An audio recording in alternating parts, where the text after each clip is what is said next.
Hi, my name is Jan de Koning. I'm a portfolio manager from Robeco and I live in the Netherlands.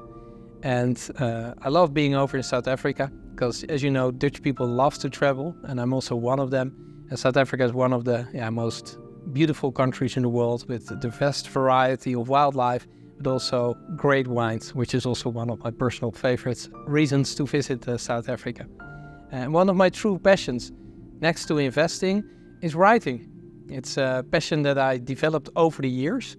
When I was young, I wasn't so much into writing, but I was really into reading. And one of my big passions, the thing where I can really bring my creativity forward, it's not just only investing, it's particularly writing investment books or investment letters. And it was not a passion that was there right from the start, no, totally not. But as a kid, I used to read a lot of investment books because I wanted to really understand what made investors very successful. And what I noticed after reading a lot of books, that there are very talented authors out there that could really inspire somebody and explain a very complex story in a very simple manner. And I was fascinated by that, and I also wanted to be like them, right? Not only successful investors, but also being able to bring a very complex message to life in a very simple and elegant way. And fast forward to today, and I'm very proud that I can put that creativity still to work and have authored quite a few investment books as well over the years. I started investing when I was 12. This was really a hobby for me. I loved financial markets. And when I started out, and I think it took some 10 years, that type of approach that I pursued was focusing not so much on the fundamentals of companies. I didn't care so much back in the days. Just focusing on, hey, am I buying in an uptrend or downtrend? So I was just looking at the movement of markets, not so much the companies themselves. That changed later on, because I was not that successful with only focusing on just trying to time the market, so to speak. I realized that fundamentals matter and that you need to be able to identify what is a very good and successful company, and also be able to identify those companies that probably are not there around anymore in 10 or 20 years' time. Well, fast forward to today, and I still use both approaches nowadays. So yes, I want to look to find these very attractive companies, to buy them at a very nice price. But at the same time, you can find this cool company, but if the market is not agreeing with you, you won't be making any money. So what I'm doing is that I still look at those fundamentals, but also try to take the market and the movements into account, wait for the momentum to kick in, and to really buy the moment this company starts to unlock its true intrinsic value.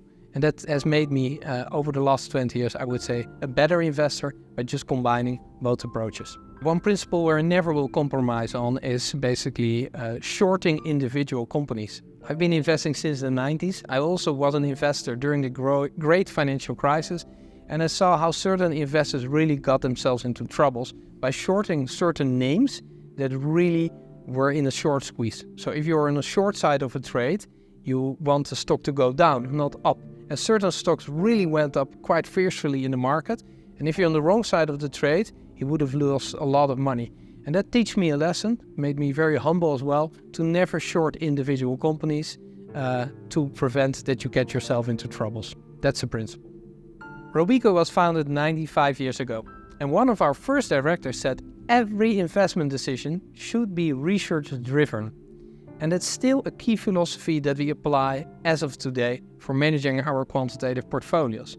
Because every single idea that we put forward in our portfolios is well tested in various market conditions, various markets themselves, emerging or developed, and it really comes down to the science of investing. But it's not only science, there's also a lot of art around it. Because scientists can make things very, very complex. Put 10 PhDs in a room, and you will get a very complex solution to a simple problem.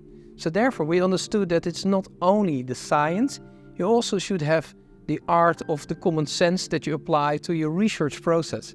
And if you marry those two concepts, then you get very elegant quantitative investment strategies that truly deliver added value to our clients. And that's what we've been doing with the quant investment strategy for over 20 years. It also made us one of the largest quantitative managers in Europe.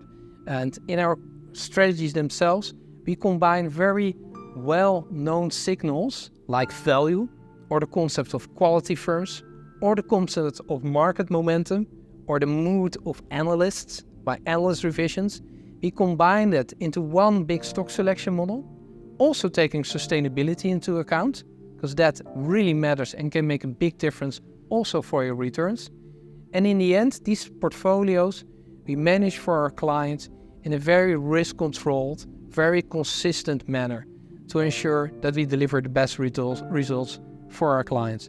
And I really look forward to this partnership with Curate to bring all our knowledge and our science on quant investing into practice, and to also show the real art of investing, because that's what it is eventually.